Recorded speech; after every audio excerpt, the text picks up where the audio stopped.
karakter yang pertama yaitu pemimpin akademik. Pemimpin akademik adalah orang yang memiliki visi yang lebih luas dari ladangnya dan memiliki kekuasaan untuk membawa perubahan dalam bidang mereka.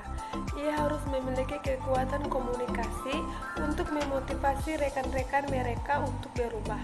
Pemimpin akademik harus merangkul perubahan untuk menguntungkan organisasi. Materi yang kedua yaitu karakteristik kepemimpinan akademik. Karakter yang pertama yaitu kepemimpinan adalah kemampuan untuk melepaskan dan melibatkan potensi manusia dalam mengejar penyebab umum. Yang kedua, berkelanjutan dan perubahan harus datang dari dalam unit akademik, didorong dan dipergerakannya dengan visi dan komitmen kepemimpinannya akademik. Yang ketiga, visi-visi akademik menjadi tantangan dalam fokus menjadi kesatuan sekitar visi. Yang keempat, pribadi kepemimpinan, tatap muka perusahaan, pemimpin memberdayakan orang lain melalui contoh dan pengajarannya.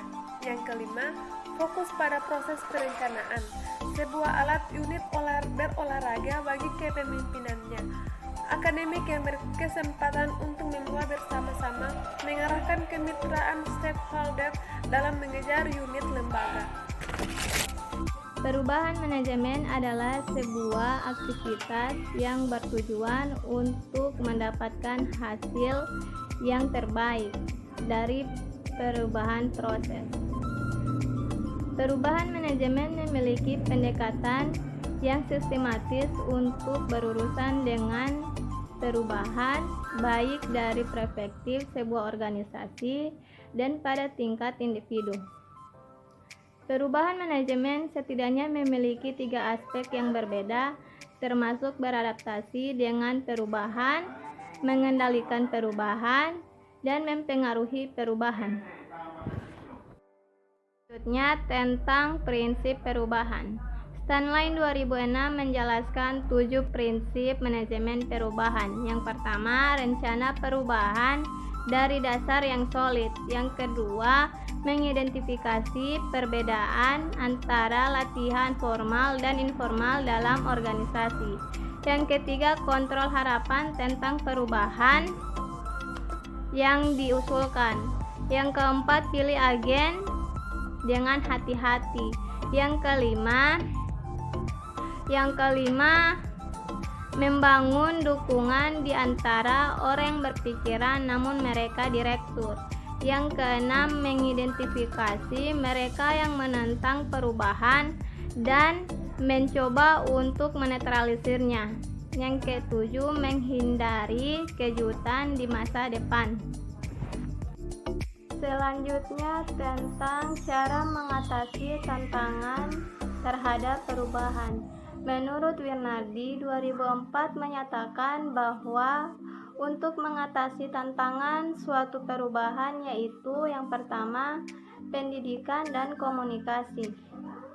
Pesan yang disampaikan kepada para manajer yang ingin melaksanakan proses perubahan adalah berupaya agar supaya pihak-pihak yang terlibat dalam perubahan tersebut memahami apa saja alasan di belakang tindakan perubahan tersebut, bagaimana bentuknya, dan bagaimana dampak-dampak yang dapat diduga akan timbul.